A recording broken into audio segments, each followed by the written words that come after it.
and gentlemen, welcome back to another stream. Welcome back, people. Good to see the chat again. And we're on the back of another win. Brighton are massive, as we already know. But Owen has joined me. Owen, my friend, how are you doing, mate? I hate small clubs. Crawley Town are an absolute disgrace to the English Football League. Disrespectful to Sussex footballers in general. What a horrible little club they are. Wow. Good start. Good start. I mean, I haven't even been able to say anything about Crawley yet, and we're all guns blazing already. I'll take it. You're not very happy at the minute then about the whole Matt O'Riley situation. You'd think, you're a small League One club. You're like non-league, not too long ago. You get to come to a Premier League stadium in Brighton. You have an opportunity to, give yourself quite a good credit within Sussex. A lot of Brighton fans probably do go to some Crawley games because, who supports Crawley as a first club? It's a bit embarrassing. And yeah, your whole tactic is let's press high, which, okay, I quite liked how they played. But you don't need to try and injure our players. Like, get a grip. Yeah, this is the trouble. They actually played good football. And I was speaking to a couple of my mates who are actually Crawley fans, to be fair. And I said, look, you actually played some decent stuff. And they actually looked all right. People saying they can't hear me. Can you confirm in chat if you can all hear me? Anyone else not able to hear Ryan? Have we got an I can as well. Owen, can you hear me all good, by the way? I can hear you perfectly fine. I think I think they're winding you up. All right. If you're either winding me up or reset the stream, sometimes you have to reset. It is just the nature of playback. It can be a bit dodgy. But yeah, I was speaking to a couple of people, sort of Crawley fans, and I said, look, fair play. They played a decent game. I thought the first half an hour, I wasn't scared, so to speak, but before the Adingra moment, I was a little bit, a bit worried about the fact they could actually score. I wasn't in any situation thinking we're going to lose the game, but I thought, I'll give them credit. They started okay. But yeah, the first 6 minutes, Owen, completely changed my whole sort of mood, really. There was a Crawley fan actually in the home end, and he kept shouting, people sort of saying, get him off the pitch because he's not actually injured. He's just a cheat. He's going to be one of them classic, big money players. It's good. And I was thinking, mate, you can clearly see that he's in distress. I think he was crying, Matt O'Riley, at least close enough to it. And I don't know. It's all well and good to say the EFL, this is what it's all about. We put in big challenges, but we're Brighton, right? We've been in the EFL for the majority of our lifetime in being football fans. And that's not what EFL is all about. You can't just say this is what the EFL is. This is the sort of stuff you should expect. Big, heavy challenges like this. It's a genuine just attempt to start injuring our best players, wasn't it? I'm all for big challenges and going and clattering players for duels, but there's a way to go about it, and it was just such an unnecessary tackle. And the way he tackled, the ref was a disgrace because he should have been sent off. At the very least, you give me yellow and say, look, anything else, you're going off. Because I don't care what minute it is. That challenge is not a good challenge by any means. But he did it again, didn't he, to Julio a bit later on? So yes, the ref just had no control of the game. For the second O'Riley went off injured, the ref should have said, right, any more of that, like I'm not taking this because we're here to play football, not try and kick each other. And I nearly swore, but. You can if you want. It's all right. It's a stream. The ref just had no control of the game. Crawley, wanted to just try and get into us with physicality, which I respect. But there's a way to go about physically dominating us, and challenges like that aren't it. And it is good that the manager apologised for it. But at the end of the day, the manager's probably not the one responsible, unless he said, "All right, boys, I know we're Crawley, but let's go and injure Brighton." Which I seriously doubt happened. I can't say happened. To be fair to Scott Lindsay, I actually don't mind him as a manager. Actually, he's one of them that I was highly spoken about before the game, saying he's a very good manager. He's done a great job there. I think he was talking of him going to a bigger club. I think Preston wanted him, but he's seen it out there. And fair play to him. Some of the stuff was quite good, but yeah, I should say you can't unsee the sort of sourness that we've now got from Crawley. And I didn't really have too much towards them. I wanted to beat them because of sort of like a few people that I know that are Crawley fans, because I'm sort of in between living halfway towards Crawley and halfway towards Brighton. Sort of, I'm on that barrier of being one or the other. But I mean, I didn't really have any proper hatred towards Crawley. There was no, we call it the Sussex derby, right? Which it is, but there was no real malice behind it. And I think, do you reckon they're trying to almost force it upon us a little bit? Maybe their fans they're right up for it. They're bantering us all game on their big day out where they lose 4-0. But they were really, really up for it, weren't they? And I just don't really feel anything still back to them, to be honest. I remember in the preview stream, like I didn't care about them one bit. I didn't even know Crawley had fans until yesterday when they were started piping up. Most of them are half Brighton fans, to be fair, or Liverpool. It's like on the replies to their tweets, it's just all Brighton fans. I'm like, where's the Crawley fans? You have like one Crawley fan replying. It's like, oh, great. That's your whole fan base. So yeah, I don't like them now. I wish the worst for them. Before I would have said, let's give them some low knees, some good quality players to help them out. Screw them. Let them get relegated. Tony Bloom, please buy them and run that club into the ground. I saw a tweet. I saw it said, if we bought Crawley, it wouldn't even be in our top 10 transfers. I think that's kind of bad. It's sort of the sign of where we come from. I hope Crawley get liquidated. Biggest game for Crawley in their history. Do you know what? It's actually one of their biggest games in the history, because I saw one of their fans that got banned or something, and he was talking about it, said if Brighton's the absolute one they've been waiting for. And I find it just kind of surreal, really, that people's genuine ambitions as a football club is to play against Brighton. I guess it's probably a sign of how far we've come, without sounding a little bit too arrogant here. But I just think, I agree with you. I'm sort of looking down and thinking there's two ways about going about it. As you say, you keep that sort of healthy rivalry, bit healthy banter, all for the sort of Sussex stuff. But when it comes to literally injuring players, I mean, we're talking 3 or 4 heavy challenges. And poor O'Riley, mate. I mean, he's literally, 6 minutes into his debut. So much anticipation about him. Obviously, Celtic fans so highly regarded there. So much excitement built up as well. Probably one of those signings that we really looked at as a really exciting one for us. And to get injured that quickly and that brutally as well. It wasn't even like something that was his fault, or there's no sort of bad past history with injuries with him.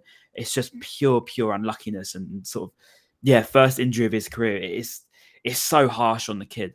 And we can only hope that somehow the scans come back okay. But if I'm honest with you, mate, my gut feeling is not going to be a very okay one. I think it's just a wait and see. One thing I do want to address is I saw like some people complaining that the club let him play or whatever last night. Yeah, that's really not an injury that can be predicted. He's been playing for Celtic. He's had a full pre-season. There was no reason for him like not to play, to be honest. Like, it's not like we threw him into the fire and there was a chance of injury, because obviously there's a chance of injury when anyone plays. But I don't think criticising the club. I don't see what the club has done wrong by letting your new signing play in front of the home fans. It was just a horrible challenge, and sometimes it happens in football. So I don't think the club deserve any like criticism, or Fabian Hertz deserves any criticism for playing O'Riley. It's just I agree. Jay Williams or whatever his name is being an absolute moron. I wonder what happens with Jay Williams now. Do you reckon the retrospective band comes in? That's so much harder to say when you're live. Do you reckon a big band comes in there for him? Deserved, I reckon, a good 5 or 6 bands here. I mean, we're talking an injury that's a potential career changer anyway. I mean, historically, ankle injuries can be poor. What sort of... an ACL. I mean, I don't want to wish injury on him as well. I'm not that sort of person. I don't want to wish injury on him as well, because then two wrongs don't make a right by any stretch. But he needs to be banned, and a hefty one as well. He needs to have something proper come back at him now. You need to have a bit of karma at him, don't you, Owen?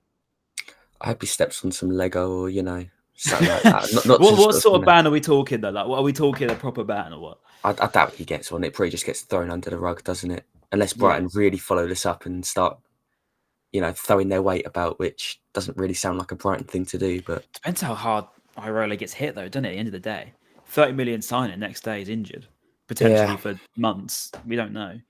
I mean, what if it does come back worst case scenario and we're talking a good 3, 4, 5 months out? Potentially, as I say, ankle injuries can be so dodgy, especially cartilage. If that comes back and he doesn't truly recover from it, well, we've got every right to go at him.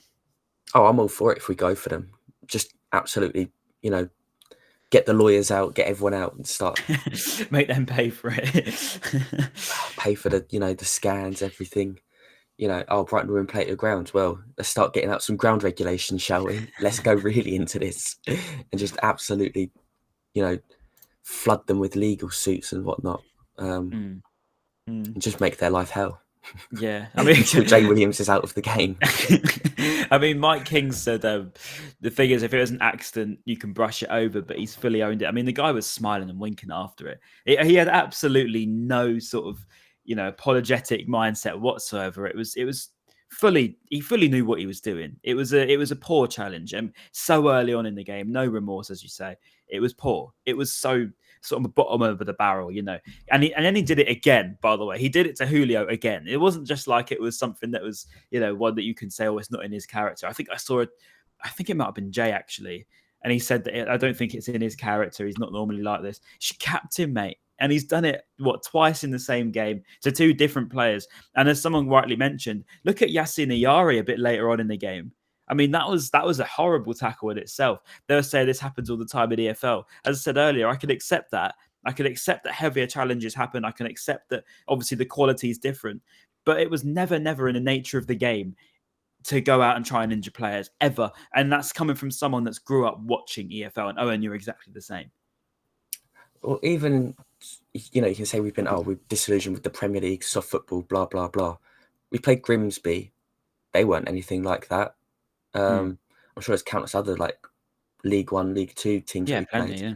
And we've never had a problem with any of their conduct or how they've played or heavier challenges. I mean, even Luton, they've got obviously last season they had like an EFL style of just physicality and overpowering teams, and we never said like, oh, it's not fair that Luton overpowered us. We were just like, yeah, our players weren't good enough or they weren't strong enough, and so it's not like we're just crying for no reason. It was just genuinely a scummy sort of tactic. Baleba had quite a few bad challenges, or they tried to bring him down at times. And he just did a little spin. Everyone bounces off him. I mean, he's incredible.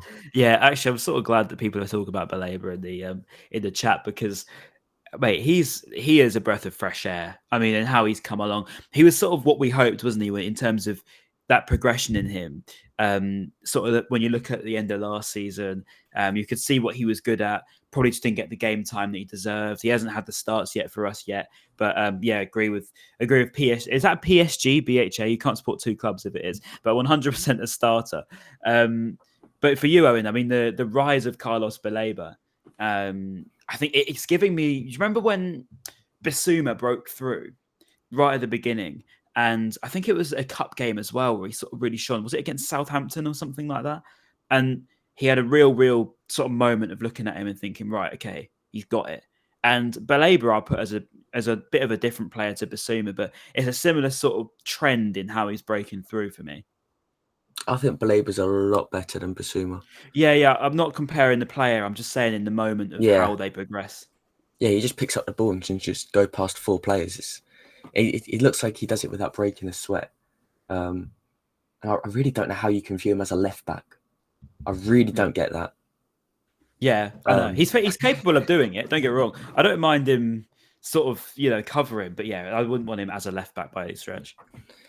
No, I think Baleba should be starting every game that he can play with either Rifa or O'Riley when he's back, or Ayari. Yeah, I just think you play Baleba. You almost build that midfield around him because he's such a physical anomaly, and his technical levels is improving month on month, week on week. Confidence is far in the kid.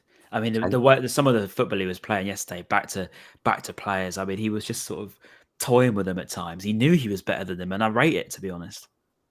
I like how he always tries stuff as well, even when it doesn't work. I think it was probably about the 65th minute where he tried to switch to play with his weak right foot, and it went out of play. But I thought, I really like that he's tried it. Because, he's tried it, yeah. I hate it when players are just really risk averse. Like, take a risk. Obviously, be sensible with the risks you take. But yeah, I really like it. Bit Pogba-esque, maybe. Like, Pogba was that sort of player, wasn't he? In terms of very physically dominant. I think Pogba technically was sublime, but he would just sort of try things that you wouldn't think you could do. And I like that Baleba sort of tries that. He doesn't really care if it doesn't work, because I think he backs himself enough to just go and make a recover and challenge anyway. And that's actually one thing he's quite good at as well. Yes, we're playing against Crawley, but I mean, he's done it now against two. He did it against Everton. He did it in pre-season, and he's sort of coming into it now as one of them regular players now that's going to be associated probably as one of our best probably by the end of the season.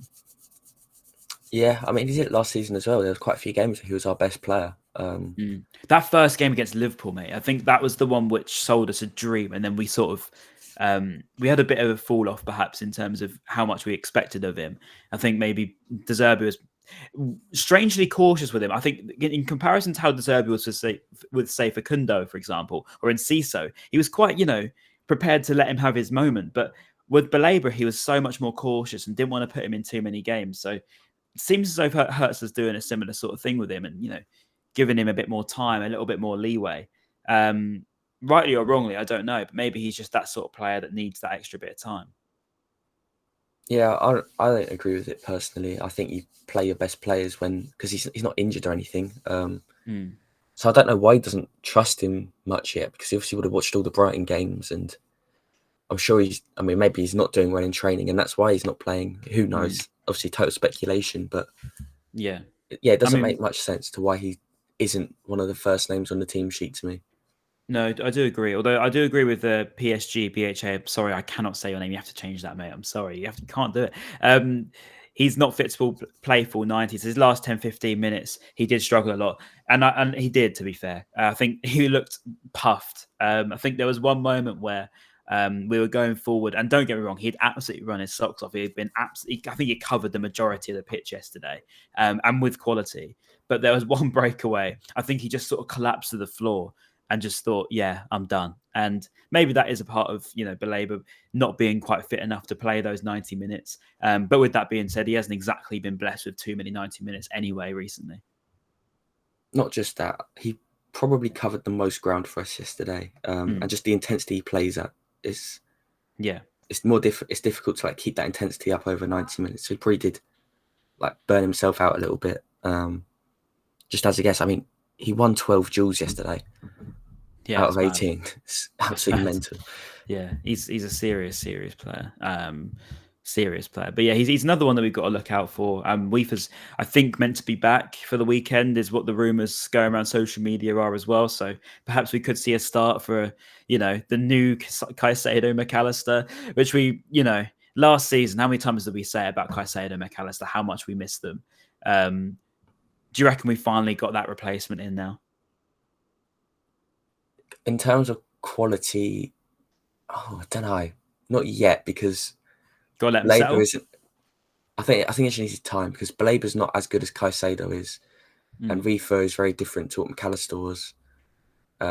Just in terms of in possession wise, there is a little bit of a drop off, but then out of possession, Weafer is a lot better than McAllister was, just from different profiling.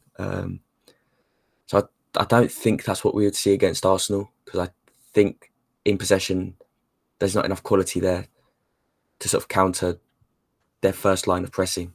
Yeah, I do agree. I'm just looking back through some of the comments here. I got Mike said again, do you think the vibe yesterday we almost got was that we're almost mocking them a little bit? They had chances, but there was never really any worry. Someone else said Crawley couldn't hit a barn door. Yes, they had chances, but it wasn't really a situation where we thought they're going to score and this is going to be the end of the world. I think maybe we just had off the gas a little bit, and we were sort of not letting them have chances by any stretch, but there was never really a serious concern that we're going to throw the game away. I was personally quite concerned that we couldn't control the game against Crawley at home. Yeah, but then that was first sort of 20. I think after that we settled down a bit, didn't we? Especially after Adingra scored. We did, but they had more of the ball than us, which I don't think is really acceptable. I know we won 4-0, but to concede 56% of the ball at home to a team 2 leagues below, I don't think that's good enough. And Fabian did sort of allude to that in his press conference or his post-game interview, that, we weren't really that good, and we weren't. I do think Crawley probably were the better team on the day. And, if it was a level playing field, sort of player quality-wise, they would have won that game, I think. They had a lot of chances first half. They did. Seriously, and second actually, there were a few. A couple went across the box, didn't they? And realistically, our goals, sort of 2, 3, and 4, came quite quickly. I think the second one was obviously a bit of a game killer, wasn't it? In the second half, and that was a beautiful goal, by the way. Particularly from Julio, mate. What a run that was. Actually, just stick on that for a minute. That little turn, 1 from Adingra, 2 from Julio, then the run, and then the pass through, and then the finish from Jeremy Sarmiento. That is a killer, to be fair. It doesn't get much better than that. When you say we haven't been playing that well, that's the sort of quality you need to then break that up. Yeah, Jeremy took that finish so well. And that finish, that turn from Julio, as you said, was absolutely disgusting. And believe it or not, that whole move started from, guess who? Carlos Baleba. Yeah, sure. He won the ball back in our own box or tackled someone or something like that, and got that whole move started. So again, it's more Baleba prop, which is sort of massively deserved because he was incredible. But yeah, Sarmiento, you can tell he really wants to be at Brighton. He absolutely loves it here, it seems. He does. He loves his celebrations as well. You can tell it means a lot to him when he scores. It's so difficult not to like Sarmiento just from the way he is, and the way he conducts himself as well. Like, you can see he has a team first mentality rather than, I want my shots or I want my goals and assists or whatever. It looks like he always wants the team to win, and anything that he gets is an added bonus. Whereas, maybe some other players, they might be a bit more selfish in situations. Whereas sort of Jeremy just seems the complete opposite. He'll happily press for 90 minutes and the press might not result to anything, but he's still going to do it for the team. Yeah. Yeah. Is that the sort of player you want to keep around? Because for me, that is really, I mean, injury-wise, if you're bringing somebody on, you'd rather have someone that cares. Put it that way. Yeah, but it's difficult, isn't it? With personality and sort of, the way he plays, absolutely. But I don't think he's got the quality to really stay here, if that makes sense. I don't think necessarily he would. This season, I think he's not completely out of it. I wouldn't say. Before, obviously, Ibrahim Osman and that come through, and Mario Kojijubi is probably going to go on loan. So I would say this season there is. Next season, then yes, I'd probably say it's probably, unless he has a complete breakout this year and changes everybody's minds, which he's more than capable of doing. That probably won't happen. But I think maybe give him at least half the year here for me. That's fair. January moves are always tricky though, especially loans. True. You rarely get good loans in January. It's always teams who are desperate or, it's not often the right fit. I'd like him to stay. Like, don't get me wrong. I just don't necessarily think he's got the quality to really make it here in a sort of starting capacity. As a player off the bench, he's probably fine, but we've already got that in Adingra. So, what kind of role does Jeremy Sarmiento have here? It's sort of the question I'd have. Yeah, I agree. I think it's a squad game at the end of the day. When you look at last season, we did struggle with that problem, and that was a big part of that was actually down to a lot of players went on loan. Quite a lot of the youth boys that we relied on towards the end of last season maybe could have been switched with some that we put on loan, and Sarmiento being one of them. To be fair, he did well at Ipswich, and I think it was a good loan for him, especially that sort of second end of it. The West Brom bit wasn't so good, but it gave him a lot of confidence. He's obviously come back, and you can see that he now has sort of learned his trade as a player in an English team. But Sarmiento, I would keep him still, unless a stupid offer comes in. I think there was talk of him going to Burnley in the medical, wasn't there, today? We got delayed to see the game out. But for me, I think every single time he sort of plays in these fringe games, he's always the one that we seem to be talking about. So for that reason alone, it's a bit like, I just want to keep him for one more year, give him this opportunity. And if it doesn't work out, then fair enough. Maybe we do just cash in. If we get to say January and he, I know you say loans are difficult, but there is an opportunity for him, then maybe you can think about it then as well. Absolutely. There's always value in players like Jeremy around the squad. Not even just from like a person standpoint, but as a player. It's just what's best for the club and what's best for him, because I don't know if staying at Brighton is necessarily best for him career-wise, but I'm sure a decision will be made. A loan to Burnley isn't a bad thing at all if that does happen. So I guess we just got to wait and see how these last couple of days play out for a transfer window. I like this one here as well.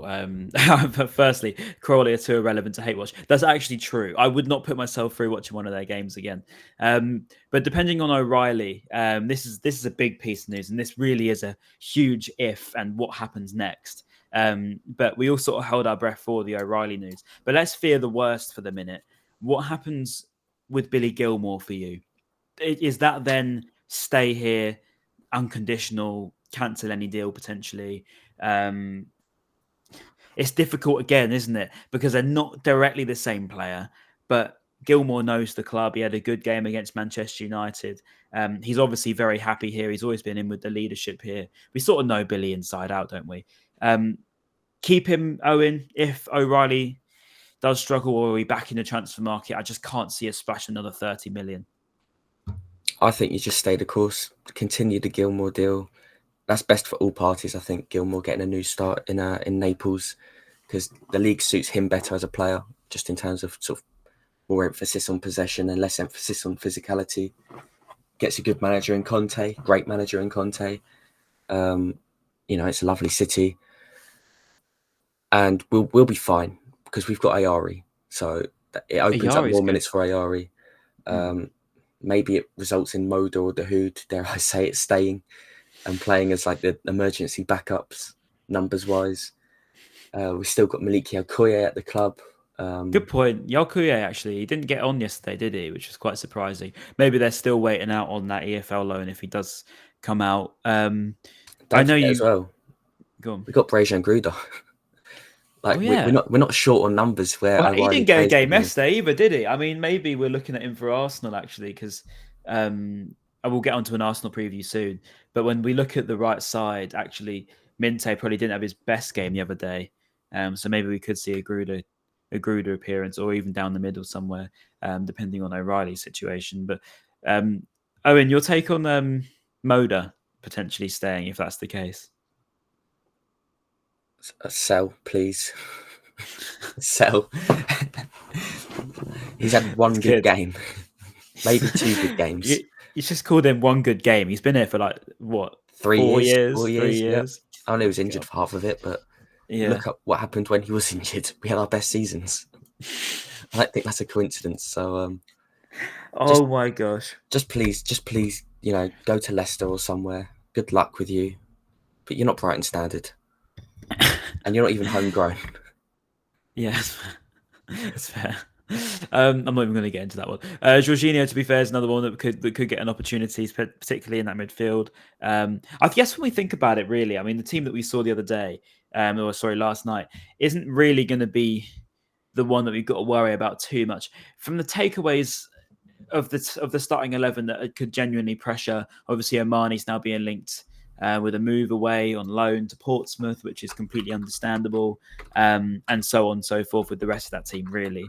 But you mentioned one there, Owen, in Yasin Ayari. He's been a very, very nice surprise, is probably what I would say. He's been a very nice surprise in that we didn't think anything of him, did we? Let's be honest. We thought probably another loan for him. We weren't exactly sure what to expect from Ayari. We knew that he was a talented player, but we didn't know potentially that he would be this good this soon. Do you think he stays around for you? I think he stays in. I think he's done more than enough. And, as much as it's like painful to say, but O'Riley getting injured certainly helps his case for staying, because if you loan him out now, it seems a bit silly. So I can't see that happening, and we probably would have heard a report by now about someone inquiring, or a deal being talked about if he was going to go out. So I think he stays. As you said, we didn't expect much from him, but pre-season he's been really impressive, and of course against Everton he was really good. Unlucky not to score as well. Yeah, really unlucky not to score against Man. The last couple of games he's been really impressive. So why not keep him in and see what we've got? I think he's more an international call up there as well. Well deserved. I mean, I know Sweden aren't necessarily the strongest national side, but that's still, still very good. Good achievement for him. And I don't think a loan really helps him much, because we saw with Blackburn, it's just way too hit and miss, these loans, to be honest. There's way too many players that don't get good loans. I suppose while we're talking about loans, Andrew Moran had a hat-trick of assists last night. As SIGNS FPL just said, as I said that. for Stoke. So, hopefully that loan move goes well for him and he can come back next summer and maybe compete for a place.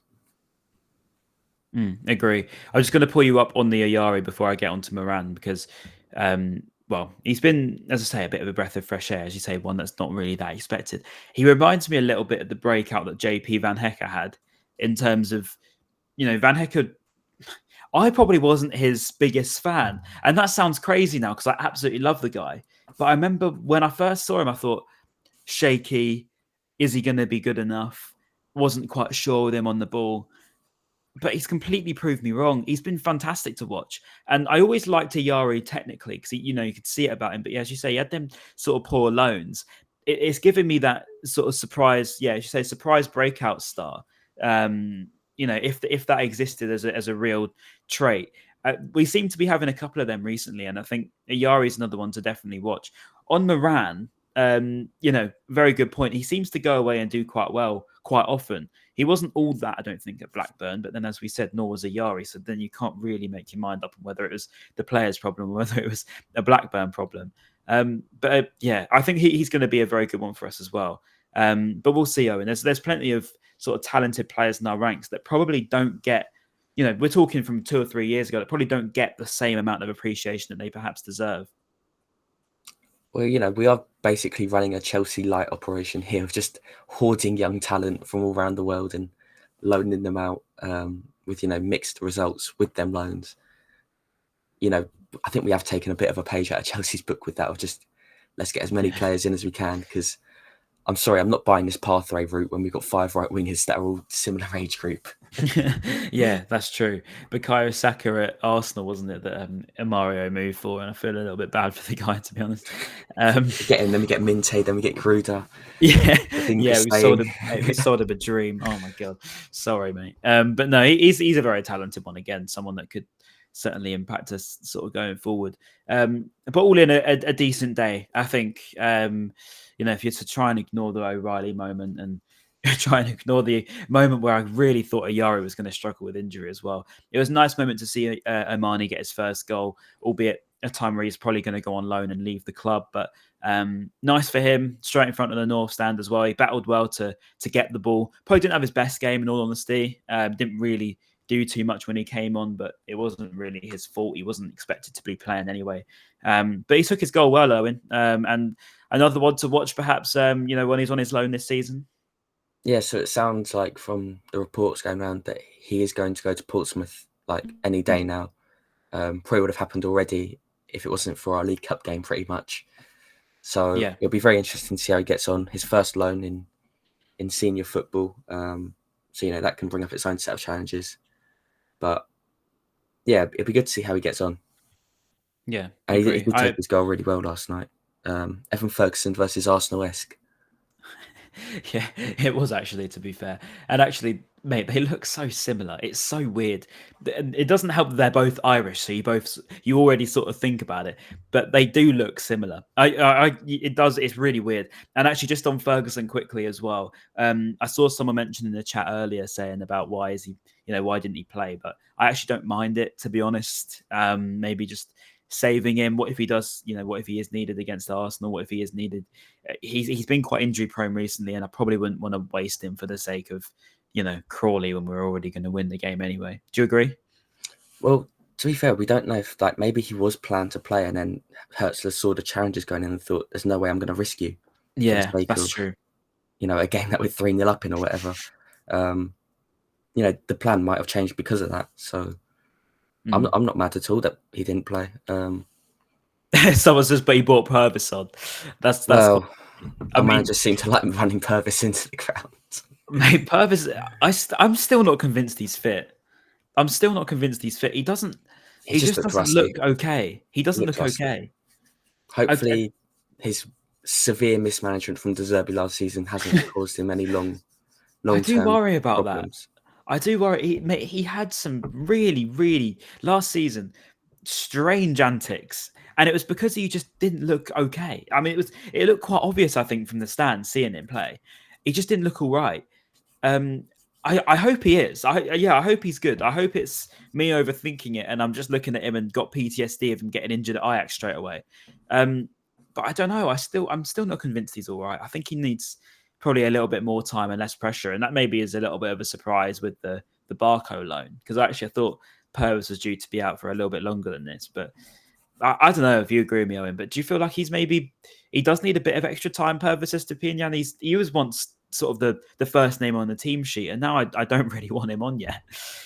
I think he just needs time, like more minutes to get sort of back up to speed, because we even saw with Reefer how you could tell he hadn't played much and sort of how slow he was in some actions. And then, as the Everton game went on, he did get better. I think it's a similar case with Estupiñán, that he just needs a bit of time, not to recover, but just to play and get back up to match speed. Because there was some moments where he did look like a little bit of his old self. And, with the new medical team, they're not going to take any unnecessary risks, especially against Crawley. I don't believe Fabian Hertzler would risk our left back, sort of, if he hadn't had the all clear saying, he's absolutely fine, ready to play. I think it's just getting minutes in the tank for him and getting him back up to speed, personally. Yeah, I hope you're right. Just the last two names I want to pick out before we get to Arsenal. One being Ferdy Kadioglu, which we'll get onto very soon. But quickly, Tariq Lamptey, I see it in the comments here. Interesting game for him. A bit of a difficult one, perhaps. I think he grew into it as we started scoring. Do you reckon he stays, goes, loans, sells? I mean, we're just talking about sort of fullbacks and how we may be, needing a little bit of extra cover this season. Do you think it's time for Lamptey to go, or do you reckon, last chance sort of vibes? It's that AFTV clip. It's time to go. I think it is. I think it is his time to go. Do you? The best ability is availability, and he's not available enough. Seems like a great guy, and lockdown Lamptey will forever be in our memories. But I just think it's a good time for him to move on. Do you think we're okay enough at the back then for him to go? I mean, we got obviously Kadioglu just come in, but we're talking about an Estupiñán that's still not quite fit. Hinch can obviously cover quite well, but still not well enough probably against a better team. Let's be honest, we've played two of the worst teams in the league in Everton and Manchester United. But I don't know. I feel like maybe at the fullbacks we're maybe not quite there. I don't know. Well, at right back we've got Kadioglu and Veltman, and Hinchelwood as like a backup, and then left back you got Estupiñán. So you probably do want like a backup left back. That's what I mean. I think I don't want Igor that. at left back. Maybe that's what Buscagli's being targeted for, to be a backup left back. True, actually, yeah. It's a little bit hit and miss with that. Kadioglu can play either side, of course, as Chaz has just said in the chat, and Hinchelwood can play either side. And, worst case scenario, you put James Milner there. Not against Doku. Yeah, it's not. I got serious PTSD of City away last year. Solly March injury and Doku against Milner first 45. That was just a hard one to watch. And you just said it yourself. Solly March can play there when he's back. That's true. So I think numbers-wise, numerically, we're okay. Maybe the quality is not necessarily there on the left in the backup roles, but if you sign someone, that does block Barco's pathway. So maybe you keep Lamptey, but his contract runs out next summer, and a report said we haven't offered him a new one, which is unlike us. So that probably means we are shopping him about. No, you could be right. You could be right. I think it's a good time to part ways, personally. Yeah, you could be right. Let's just go into the other fullback option, which is now obviously Ferdy Kadioglu, finally over the line. They did the announcement. When was it? The day of the Manchester United game. I think the exclusive, whatever they called it, interview on the YouTube channel said the game today being Manchester United. So they've gate kept him for 3 days, but we finally got to see him. Looking very good, obviously. He's one of them that's, I think, probably one of the higher regarded, come over with a bit of expectation, a bit of a reputation. Did very well, obviously, in the Euros for Turkey. A lot of Turkish fans give him a lot of praise, and I completely see it. One that can play anywhere, as we know. Do you think he's one that goes straight into the first 11, a bit like how O'Reilly did? I just want to ask these Turkish in the know merchants, where's these Arsenal and Man United bids? I spoke all summer about them. Where are they? That's They true. never came up. No. Yes, for 30 himself. What a signing. Another one with serious pedigree, trophies won, titles competed for, had a great Euros. Not that we would have signed him because of the Euros, because we have been linked for a number of years. That is actually one of the good things about my account is I can search a player name and find a report I posted from 2 years ago. So yeah, a great signing. Provides a lot of depth over the pitch, but also he's the right back we really needed as a starting quality. Veltman's been excellent the first 2 games, but Kadioglu does raise our ceiling a bit more as a team. And, a good age profile. I think he's like 23, 24, a lot of experience in the game already. I can't wait to see him playing, how this Fabian Hertzler jigsaw starts to piece together. Because there's a lot of moving pieces. Yeah, agree. And yeah, he's very exciting. I think as well, after losing Pascal, having that sort of versatile player that we know that can be a bit of a utility man and cover a lot of ground is going to be really helpful. And as you say rightly, with Hertzler's style of play, it's going to be perfect for us to sort of have someone that can, not have to worry about his original positioning too many times and be able to fill in midfield and at the back and up front. And, that's the sort of player that we've become so used to at Brighton now, being, that fluid team that we love watching play. And I think that style of play needs to stick with us as long as we can. But one thing I do like, Owen, about the sort of new Brightonness, I guess, if you like, is our counter-attacks are really, really clean. And actually going into Arsenal, we may as well preview it now. Going into Arsenal, that's maybe something that we could look at for, a bit of a extra, to be honest, because we have maybe struggled against big sides in terms of if we're on the back foot. I remember Arsenal last season completely done us for quality, but realistically, we didn't really have the outlet apart from Mitoma or anything like that to really do any damage. I think it was City at home, City away, where we didn't have that outlet really apart from that Mitoma run to Fati. This time we've got a little bit different. If we are on the back foot, if we are being forced to defend, we could have that little bit of an old-fashioned, quick counter-attacking play. What do you think? I think the wide battle is going to be what wins it or loses it for us, because the counter-attack is going to be very difficult against Saliba and Gabriel. Anything's going to be difficult against them. Yes, they're incredible. And then if Calafiori plays, that's also another one that is going to be really tricky to get past. So I think if Mitoma can get the better of Ben White and Minte can get the better of whoever starts left back, whether it's Zinchenko or Calafiori, that's going to be what wins it or loses it for us. Because I don't think we have too much joy centrally. I guess it depends who plays, because I can't see Rute starting just yet. I think it'd be very harsh to drop Pedro or Welbeck, especially Welbeck, even though it might be better suited for us for this game. I just don't think you can drop Welbeck for his performances so far. So I'm very worried. And yeah, defensively, I think we could get picked apart at times because I do agree. It's going to be a huge test, because Everton and United haven't challenged us quality-wise the way Arsenal can. This is going to be like a real baptism of fire for Hertzler. As good as the 2 games has been sort of concerns that we've spoken about, and even Hertzler's spoken about himself, that things haven't necessarily been as good as the results would suggest so far in terms of performance. Everton, we was lucky not to go a goal down, maybe even 2 goals down in the opening half hour or so. We was very lucky not to concede against United to make it 2-1 to them. So it's going to be a really interesting game, and to be honest, I'm not expecting anything from it results-wise. No, agree. I'm just taking a minute to think really now. It's going to be difficult. I think this will be probably. It's weird now, isn't it? You put Arsenal as the City level test. It's a rough game that you could potentially have. I think the old days of us going up there and winning 3-0 are probably quite gone. Now, not for any discredit of us, but just as a credit to Arsenal as to how good they have become and how much better they are becoming. They're a title contender by any stretch of the imagination. Midfield's the bit that worries me, Owen, to be honest. Defensively, yes, okay, we've been, here and there. But if you're going to take a punt, I would be scared to see Gilmour and Milner together again. I think it probably would need to be something more along the lines of, do we just go and try Baleba Awifa for the first time? And if it doesn't work, it's fine, because we're not going to expect them to go and dominate the likes of Declan Rice, Odegaard, etc. I don't even need to get into some of their players in terms of quality.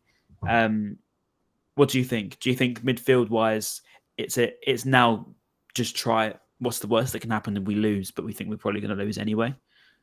I think Baleba has to play no matter what. I don't think any of our midfielders, besides Baleba, has the physicality to match up against Declan Rice and Martin Odegaard.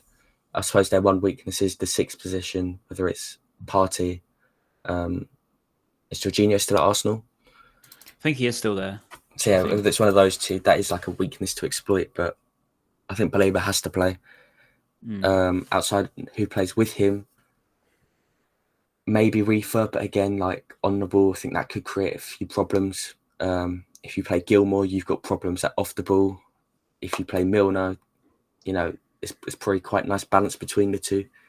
And Hertz seems to really value his experience that he brings on the pitch. He does, especially in them first few games. So all that to say, I don't know who plays. I think Baleba and then someone. I guess it depends what we want. I guess O'Riley probably would have been that, wouldn't he? O'Riley would have been good, yeah. In that, that's what's so frustrating is, this is where it's now going to hurt us. Is we've put this money into this player who is meant to be such a good player for us, and we can't use him in the way we wanted to, in the way it should have been. And yeah, unfortunately, it's probably going to have to be. I probably would agree with you on Milner and Baleba, but my only worry with Milner is legs, because we know Arsenal can really, really do us, especially in a high line. It depends if we really are going to risk that high line move, which we did against United. Yes, we caught them offside countless times, but I get the gist that Arsenal are a little bit more intelligent than them. And that could worry me a little bit, if I'm being honest with you. I'm going, and I'm a bit scared. I'm just sort of treating it as a day out more than anything else, to be honest. The thing I want to say to you is, see it in the chat, Bart of Verbruggen. Do you see Jason still starting this one? Or do you think Verbruggen's, he's had his game back, he's going to be fine to start again? I don't know, because I get the impression Hertz is playing a bit of dressing room politics with Milner playing a lot. So I feel like Jason still probably stays in for that reason of, trying to keep the senior players really happy, and still has been good to start the season, to be fair. I think a lot of us agree that Verbruggen is the better goalkeeper overall. And, he had an amazing Euros. So you'd imagine sooner rather than later he does get back into the starting 11. But until Steele makes a mistake, it's a little bit harsh to drop him. As with what you said on the defensive line, I think the weakest area of our defence is the left-hand side. So Dunk and whoever's left back, Hinchelwood. What about Kadioglu? Do you reckon he could get straight into left back, perhaps? That's a hell of a big ask for Arsenal's first game. 100%, but then what choice have we realistically got? Yeah. If he plays Kadioglu, then, I feel a lot better about going up against Saka and Havertz. Because that high line, I think Havertz's movement has improved a lot in the last 6 or so months. I think he could get a goal or two. Saka, you're going to have to double him somehow. And you really don't want Dunk going out wide, because when he goes out wide, he looks like a deer in headlights at times, just because of his lack of sort of recovery pace and physicality in them aspects. So, yeah, it's going to be a long day, I think. Hopefully Fabian has something. Yeah, I could see it as well. I could see that early goal, and then the quick crash back down to reality. Were you at Wembley for the first game when we went there, the semi-final against Manchester City? I was there for the actual first game, Tottenham away. Yeah, fair enough. But do you remember that? Do you remember that game? And I think all that anticipation. I think it was 3rd minute. Gabriel Jesus nods it in front of us. And I think it was just that instant come down effect. The amount of times we've had that, we've gone to these sort of games where we don't expect to get too much, but it's just a bit of a hope.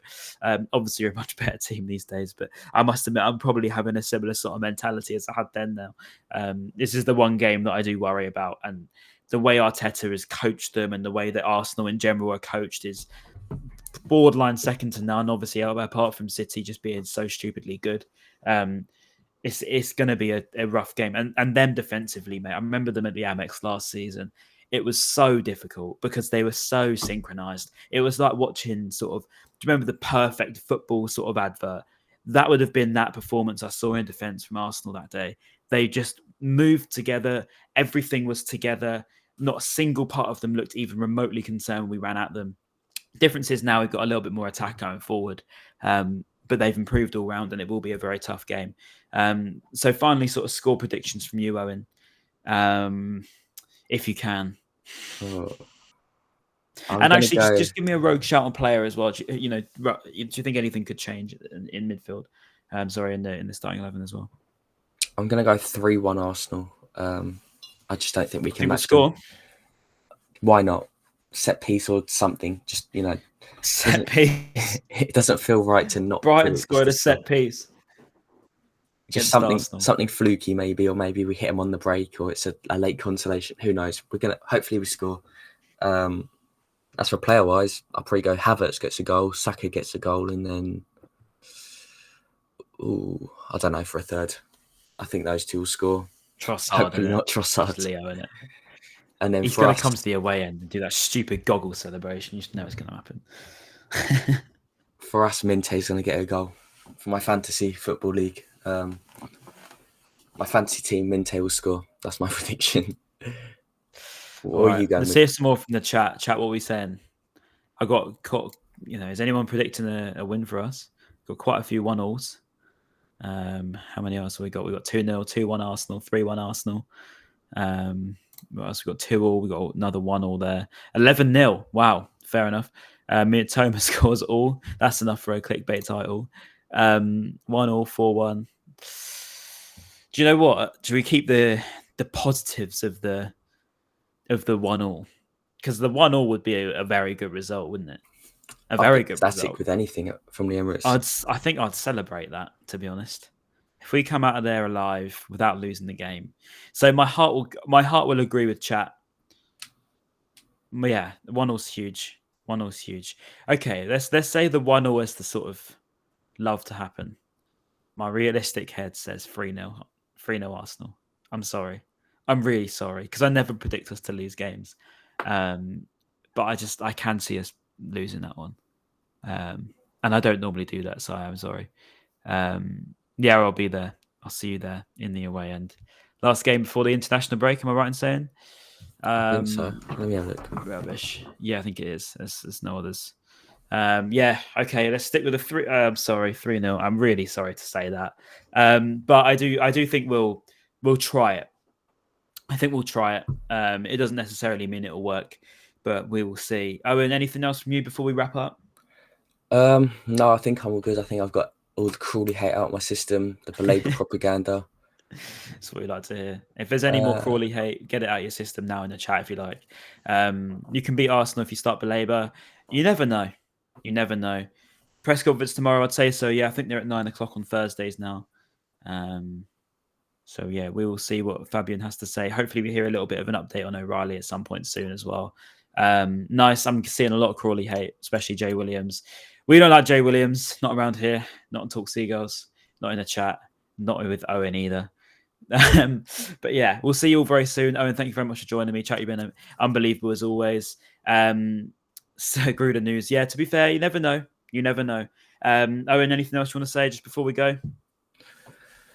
I mean, we'll probably come back for like a transfer deadline day maybe or something. I mean, I don't think we're expecting much incomings at this point. I think we've done the vast majority of our business on that front, but there'll probably be something interesting outgoing just from the amount of players that have to go from a numbers wise. So I'm sure we'll be back very soon. But yeah, always a pleasure coming on. Everyone in the chat, thank you for commenting and whatnot. It's always good fun. Of course. And if you are watching on YouTube as well, make sure you like and comment and do all the same stuff because we don't get enough comments on YouTube. So make sure you get some of this stuff on the YouTube and subscribe as well. We'll see you very soon. Comment your score prediction on YouTube. There you go. That's the one. Right. We'll see you very soon. Goodbye. Thank you very much.